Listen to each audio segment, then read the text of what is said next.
There we go. Mm-hmm. Welcome to Invictus Legal. This is August 18th, 2026. It's episode 131 with Angela and myself. Hey, good evening, Angela. How you been doing? Peter. How's life been today? I don't know. Yeah, you got to say it's brilliant, Peter. I won XYZ, you know? Mm-hmm. I won the lottery today. Well, that would be good. That would be good. Lottery, I don't think I'd be sticking around. Oh, why not? Why not? I think they can bring up the challenges would be different, and we wouldn't be discussing today's topic. That's for sure. Mm-hmm. If we won the lottery, definitely. Yeah. So here we go. If you need Invictus Legal, you can call us on 905-688-5598. Angela's email is angela@weareinvictus.legal, and mine is peter@weareinvictus.legal. There you go. Okay. Mm-hmm. So here's the challenge we're discussing today. If you're looking for a lawyer or paralegal in Ontario who handles both criminal and civil cases for people, how do you look for a lawyer in or paralegal in Ontario if you've got a tight budget? That's basically it. All right.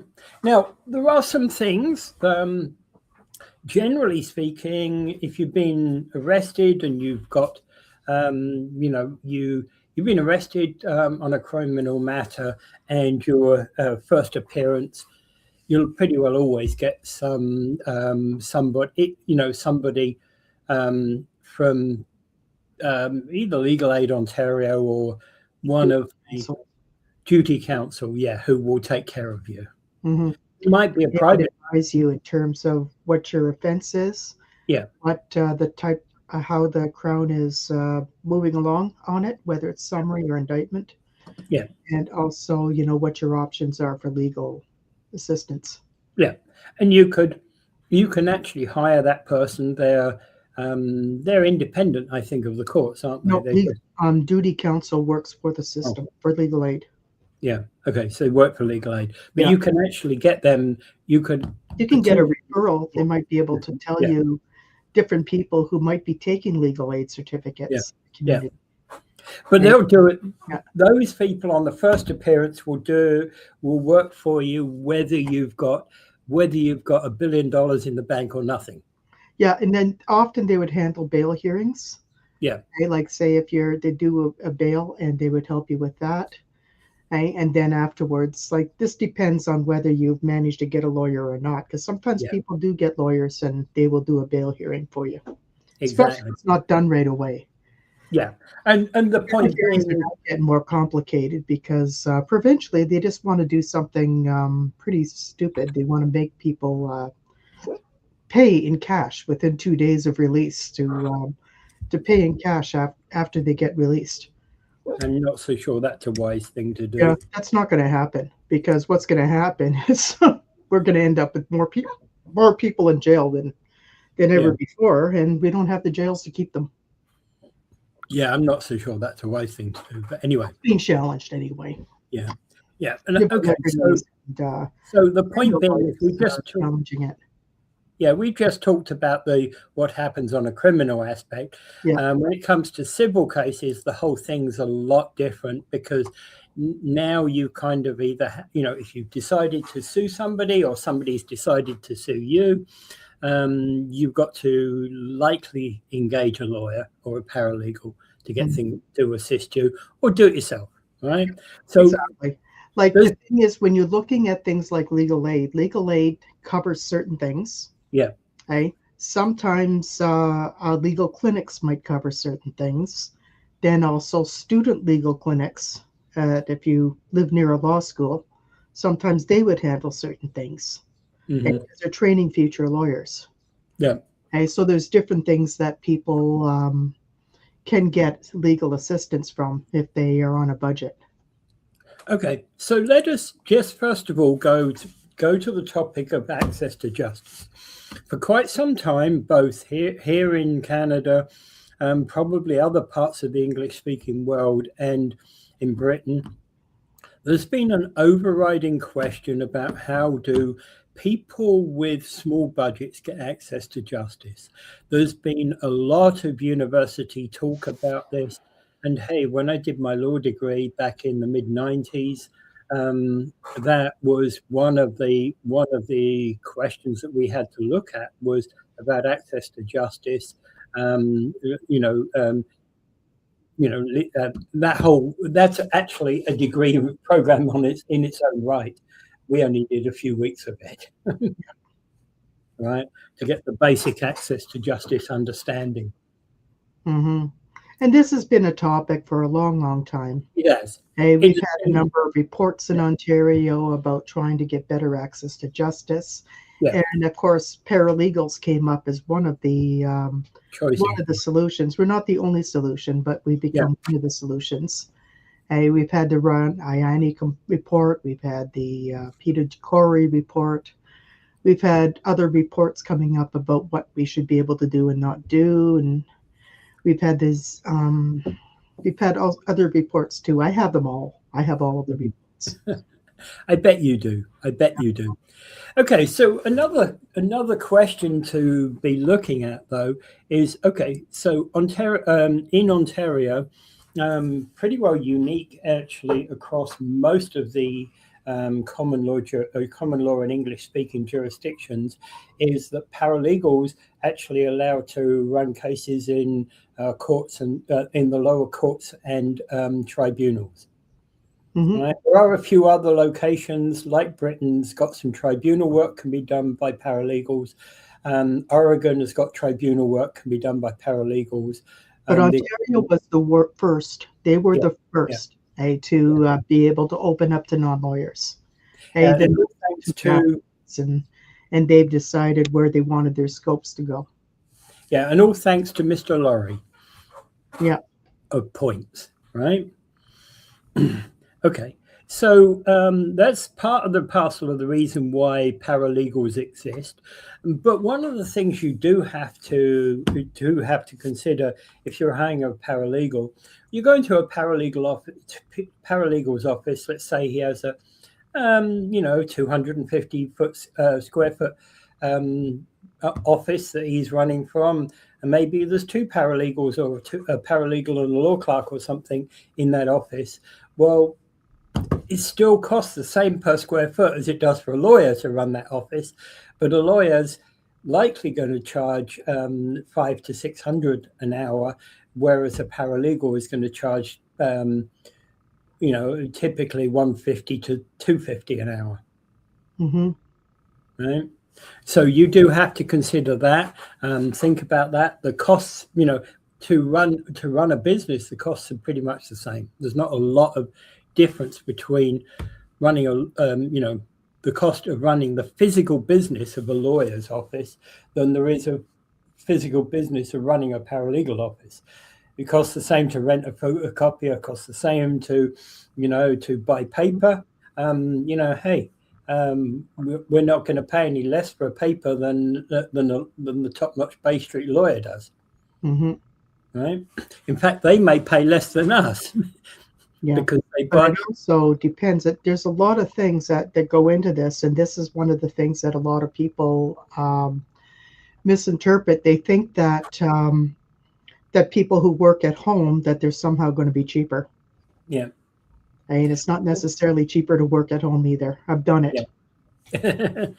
Well, yeah, and there are challenges of working at home, because you can imagine it's like you work at home, and if that were your home behind you, that nice little place. Well, I'm the criminal client. Oh yes, I like that. I like that statue in the corner over there. Mm-hmm. That won't exist in your home for more than a week, and you won't even know I've taken it. Yep, exactly. Right. So you don't want to work at home. You really do not. Yeah. Okay. And if you do, you have to have another place to work if you're going to be meeting with clients. Yeah. Yeah. Okay. So let's look at some of the other options that are out there. Legal aid.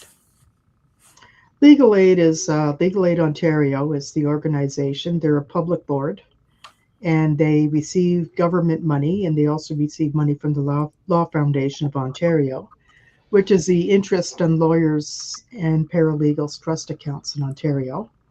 It goes to that and helps fund Legal Aid Ontario.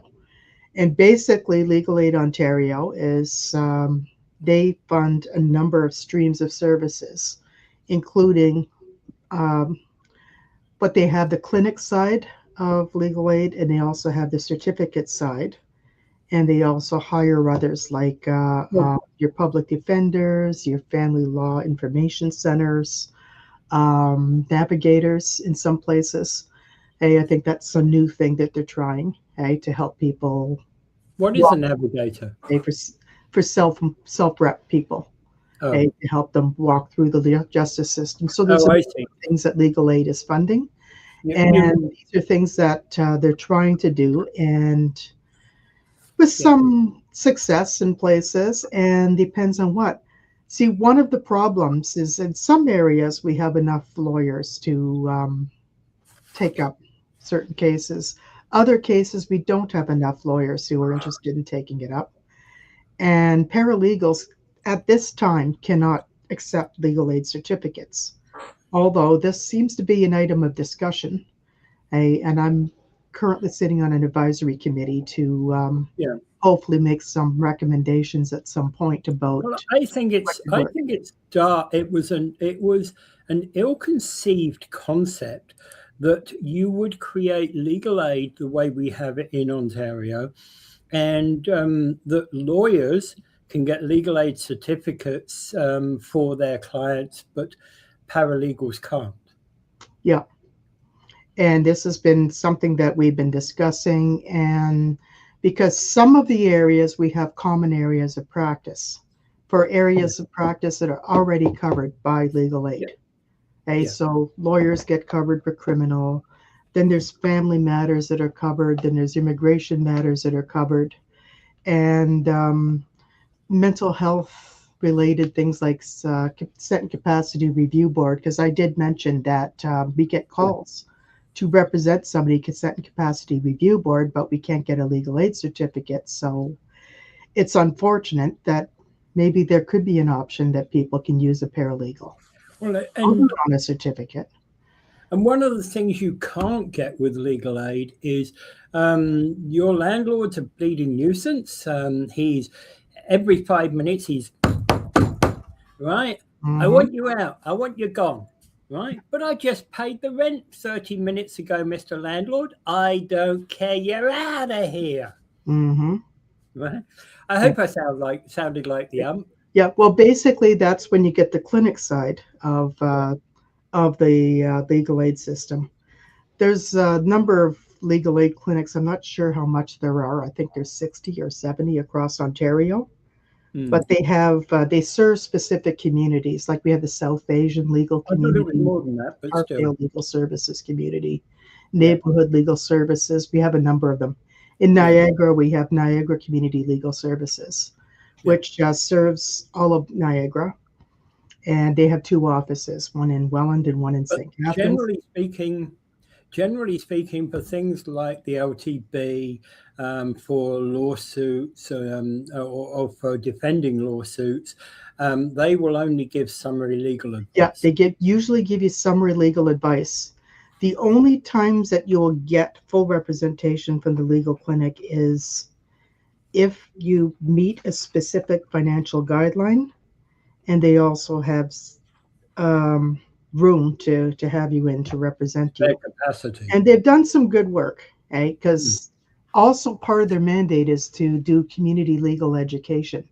They're supposed to go out and tell people, meet with tenants groups, help with tenant associations, help with migrant workers groups, different things like that. They're trying to do things in the community. So they're not just providing legal services. So they have a nonprofit element to them. Yeah.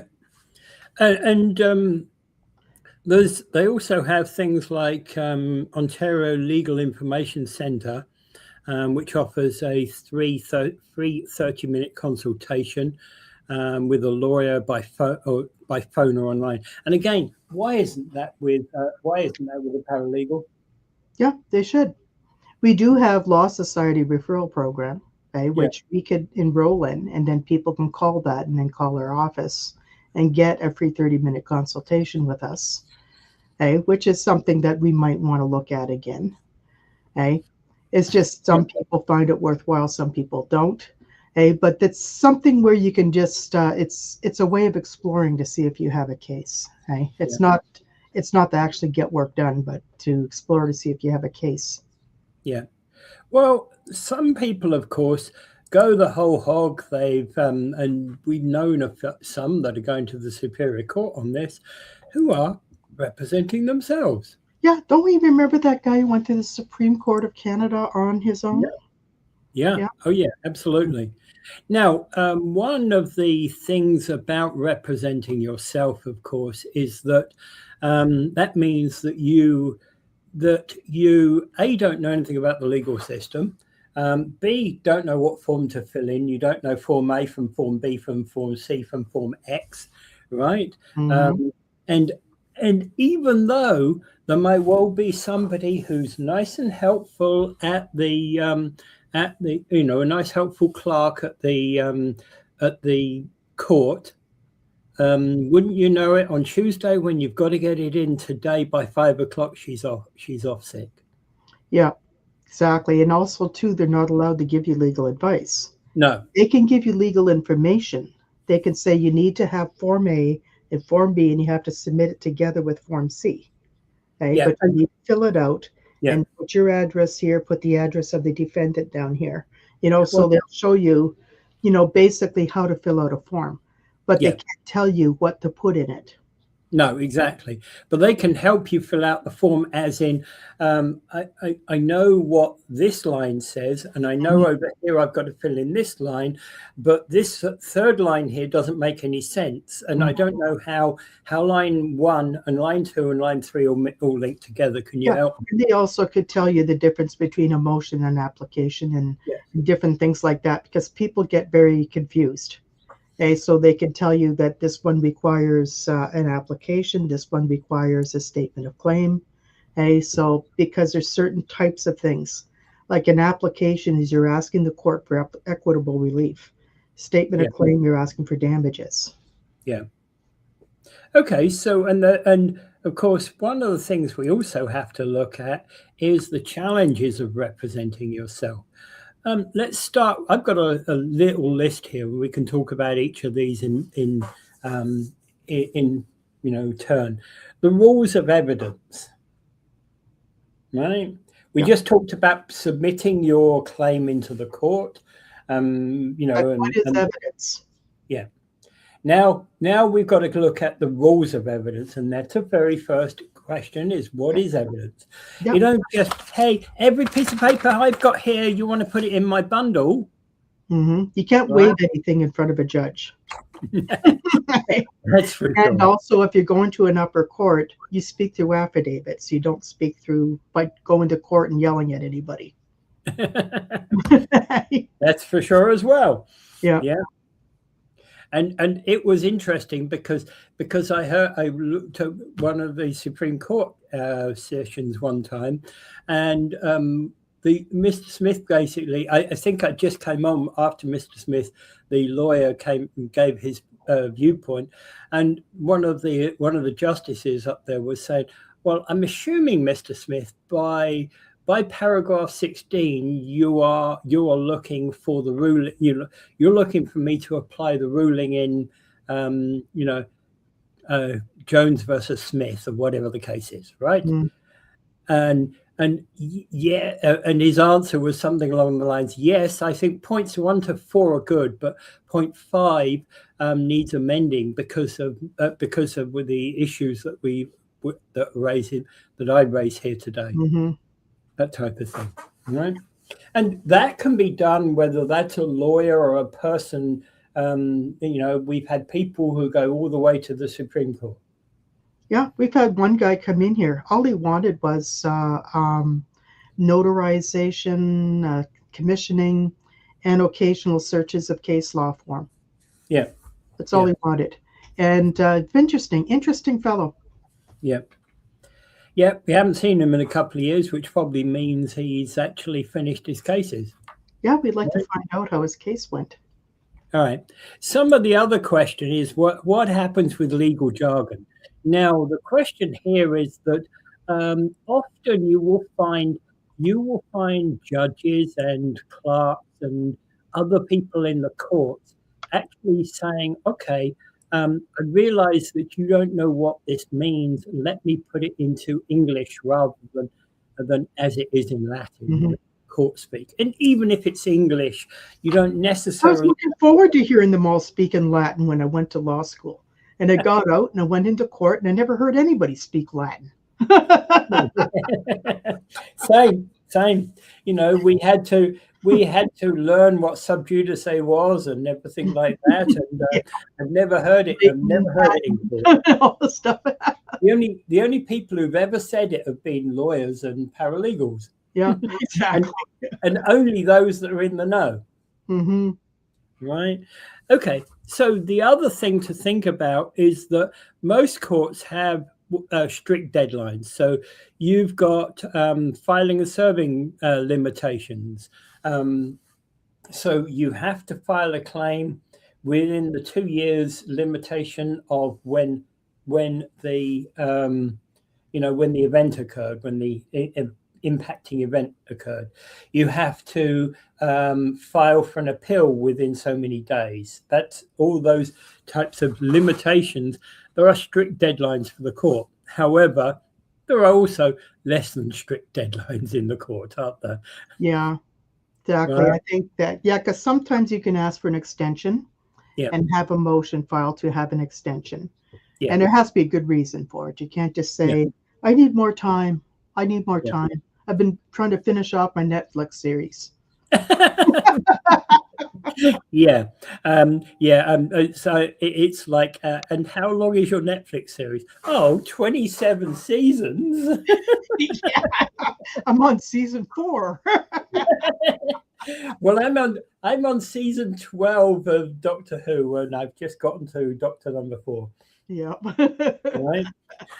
Who I have to say, Tom Baker is one of the best doctors out there. Mm-hmm. But I've tried just gotten stabbed to been stabbed in the back on that one, haven't I? Mm-hmm. Okay. Moving on. Now next challenge of representing yourself is, how do you appear? Right. Well, you're probably dressed okay for court. I'm certainly not dressed okay for court. You don't come to court in a t-shirt, nor do you show up at a tribunal in a t-shirt. Yeah. I don't care if you're self-repped or particularly if you're a representative. Yeah.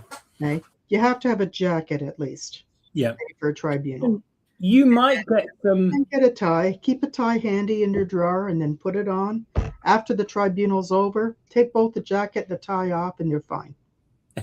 And again, if you're appearing as a self-rep, the rules don't necessarily apply, but you'd be much better off with a button-up, a button-up semi-formal shirt like the one I've got on here.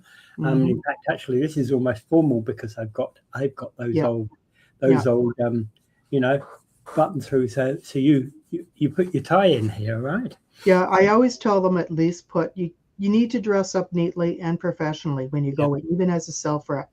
Yeah, I tell my clients to do that when they're going to court. Oh yeah. Okay, because I want them to be respectful to the court. Yeah. Okay, and then if you're showing up at a tribunal, like, yes, the rules are a little bit looser, but they're not so loose that you can go with a t-shirt.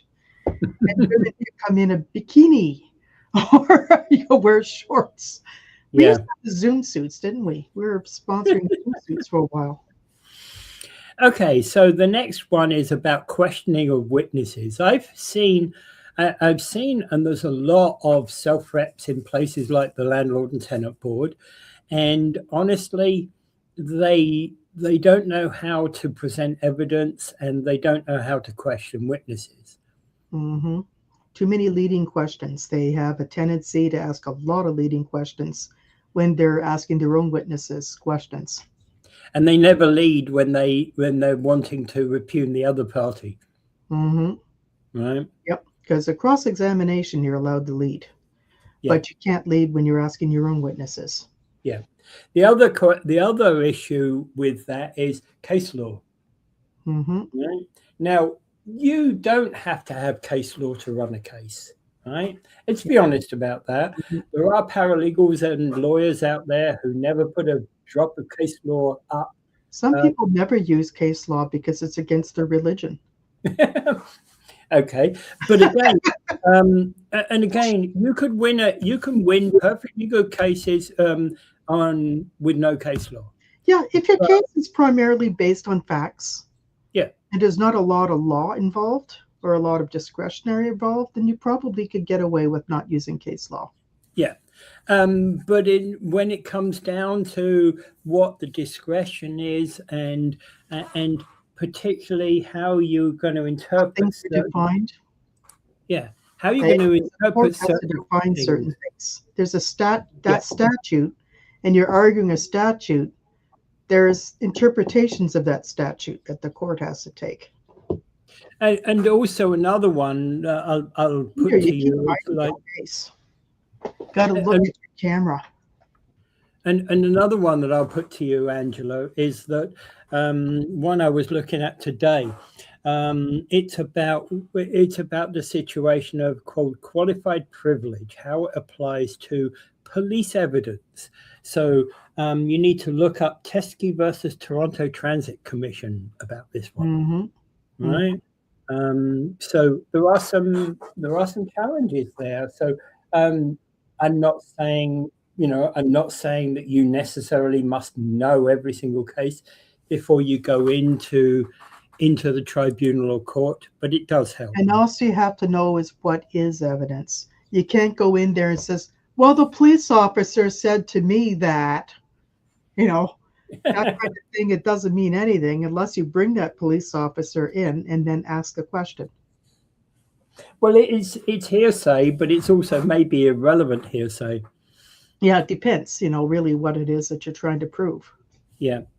The other one is about time consumption. Now, one of the situations is, and I saw this actually about 3 weeks ago in an LTB matter that I was watching while I was waiting for mine to come on board. And honestly, I'm covering my face and going, "Oh, really?"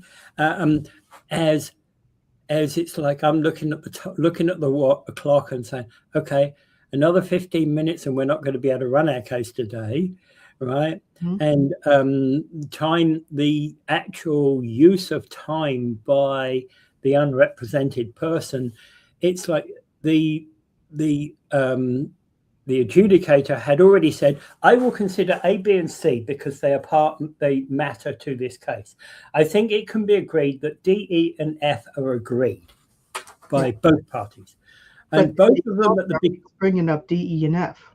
Yeah, and both parties agreed at the beginning. Yes, I think that they're agreed by everybody. And then one of the parties said, "But D, but E, but F," right? And they kept going on about their but D, and F, right? So if you didn't agree that they were, they were agreed by the parties, why are you bringing them up now? Exactly. Okay, so let's talk about something we don't do here at our firm, which is contingency fees.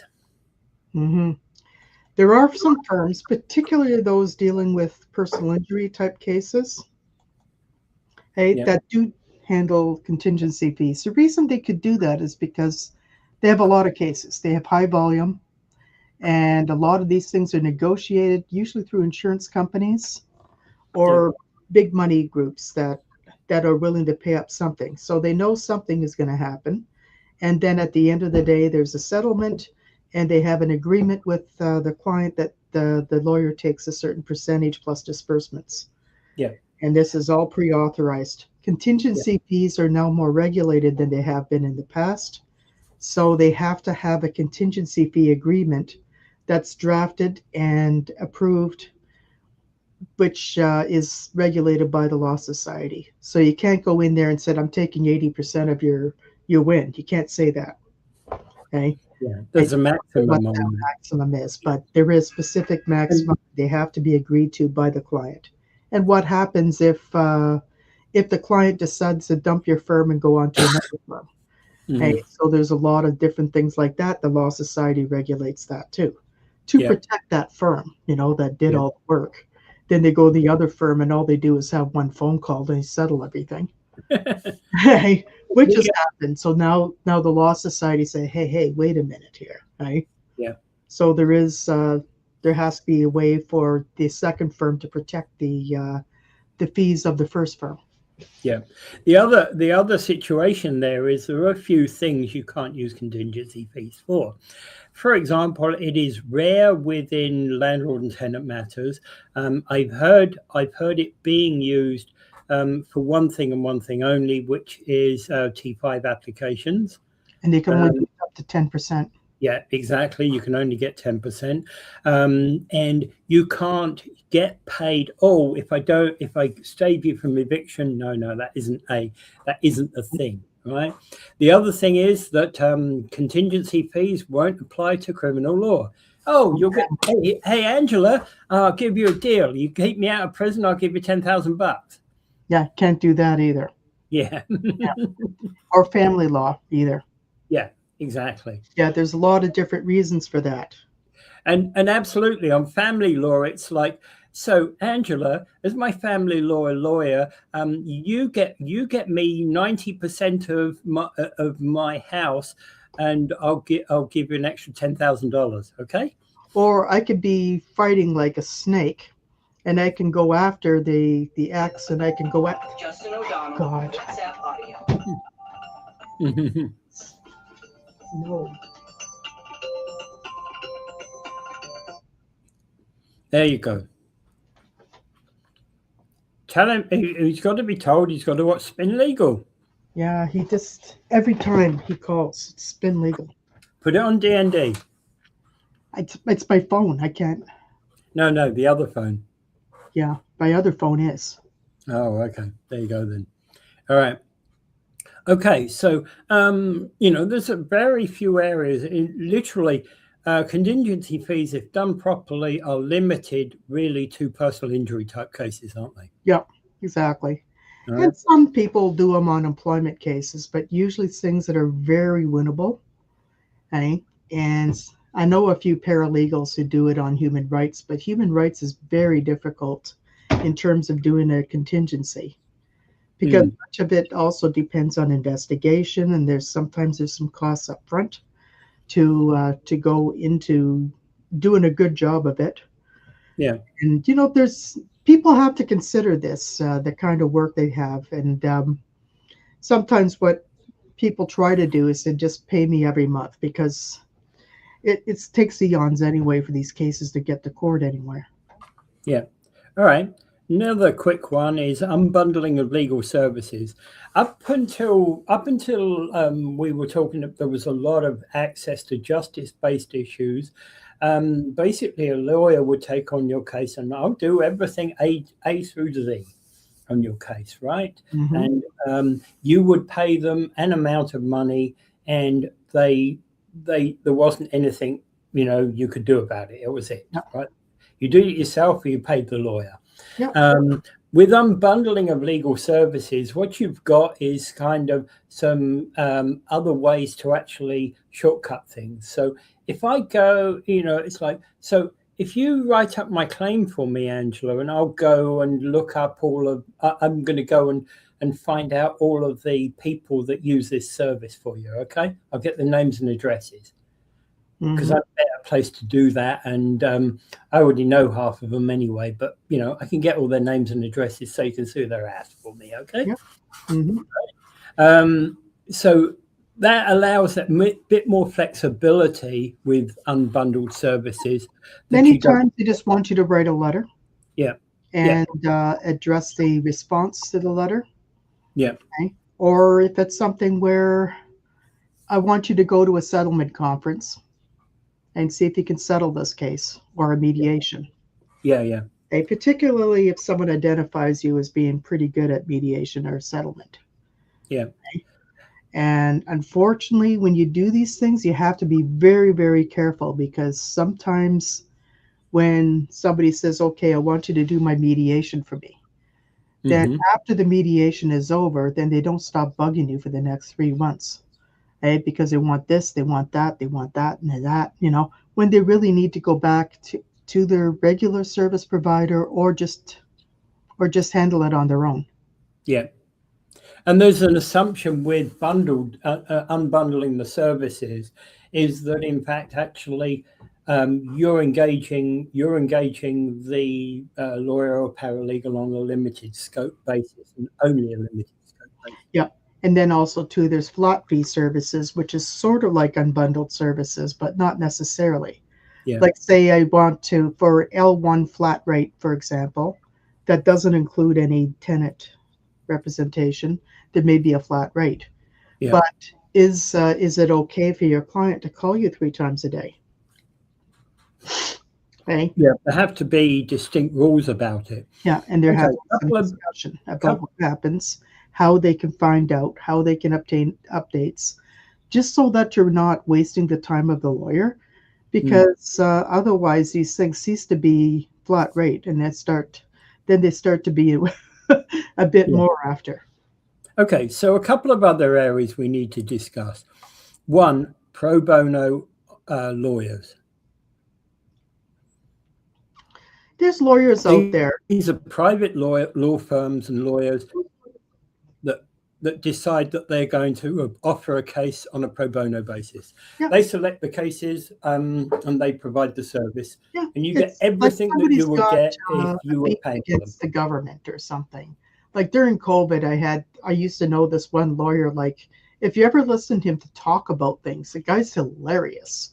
Hey, but he took all those cases pro bono. Very smart guy. Yeah. He took the Bank of Canada to court.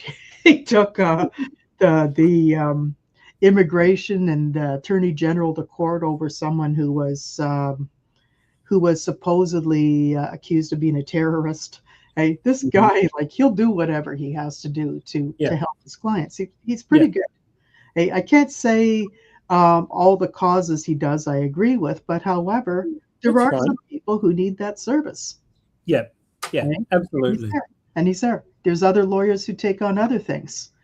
Hey, so like say the case of there was one case where people took up the cause of marriage equality for LGBTQ community.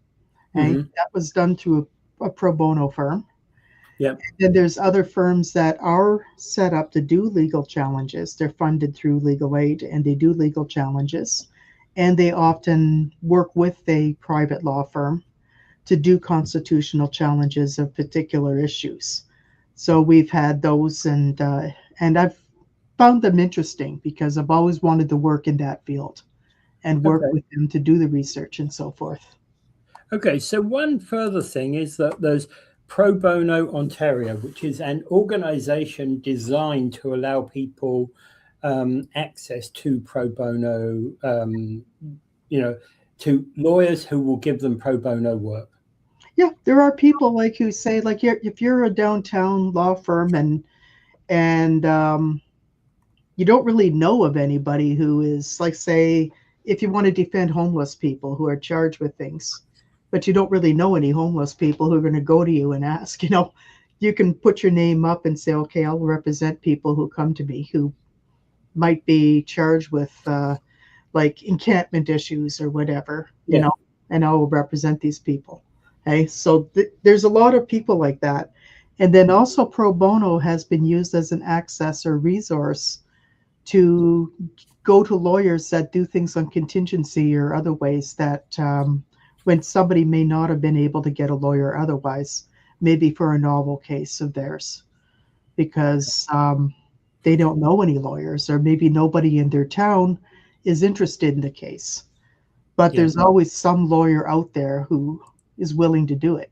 So, but they're pretty good. There was one guy who worked there for a while, and he was terrific at finding people. But I don't know about the current administration there. Okay, so a quick question for you. There's other places too, like JusticeNet. And there's also the Institute Self-Represented Litigants, which is operated out of the University of Windsor. And there are people who register who are lawyers or paralegals who help them when they need help. Yeah. I'm Yeah. registered with them, and I'm also I am. registered with JusticeNet. Yeah, I'm registered with them. I don't think we've had anything from JusticeNet. Okay, so very quickly before we finish, so what are we doing here at Invictus Legal to reduce the cost of legal representation? Yeah, there are some things we do where we try to we do some things where we do the unbundled legal services, where we do some things but not others. Or we do things where people can go on a payment plan with us. Yeah. Or on a subscription plan for people who are long-term clients. Because they need us for long-term and they just want to be able to call us. And then there's also people who may have some issues. They say, well, I can't pay the full whatever it is right away. So we'll give them half and half or pay a third now. And, but we're a small firm, so we don't have the same capacity, for example, as a larger firm. Yeah, and I think one of the things about making an affordable monthly payment is that you've got to understand the way that the legal case works. For example, if you're paying an affordable monthly payment, I'm not going to discuss amounts here because they vary. They vary. Yeah, exactly. So here's consideration of what the kind of steps that are taking. So first of all, we build your case, we write your claim, we serve your claim, right? Then we wait, twiddle our thumbs, and we receive a response from the other side, a defense, or other actions relating to that. So somebody else is coming to us and saying, hey, XYZ, whatever, right? Then we wait, right?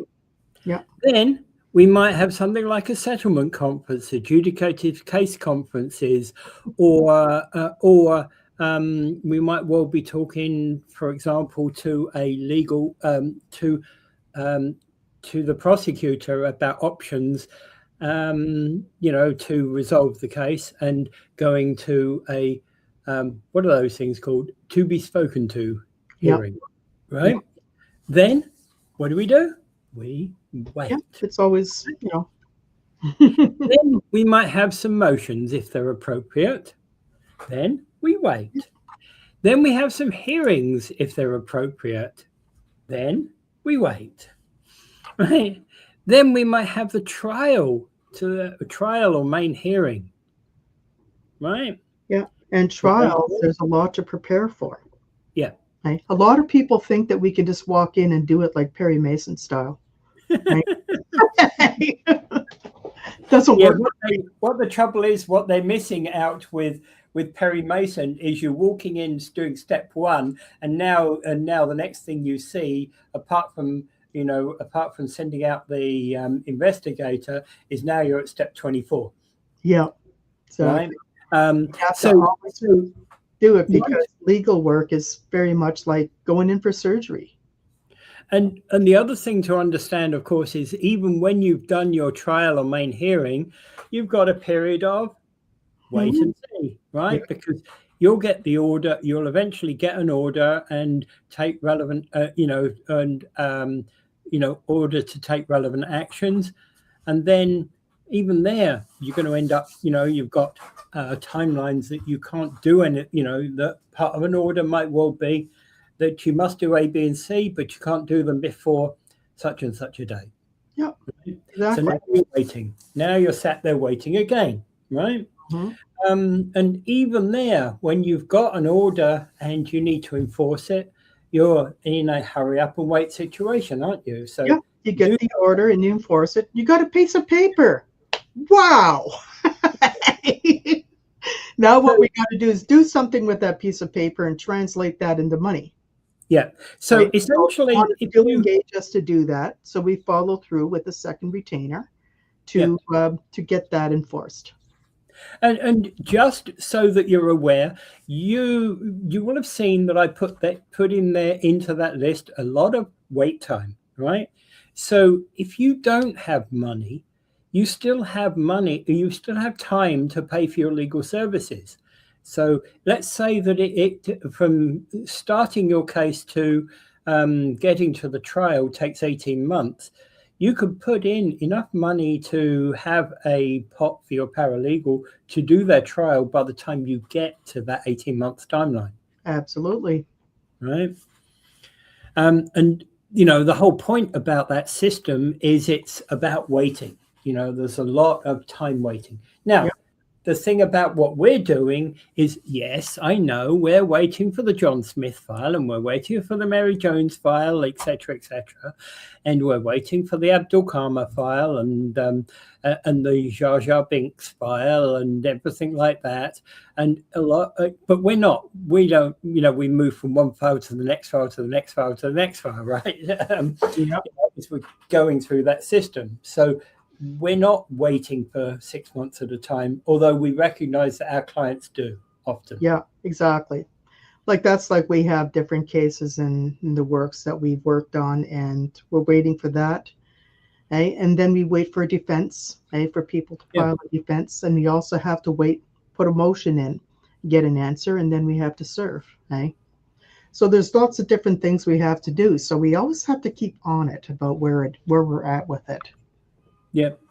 And the point being is there's lots of time, there is time within the legal, you know, within this whole legal sequence of events to actually, you know, you can make a payment plan, and we can. Yeah, like one person called today, like she was absolutely in a panic, because she signed up because she got some kind of notice that there was a court case today for debtor examination.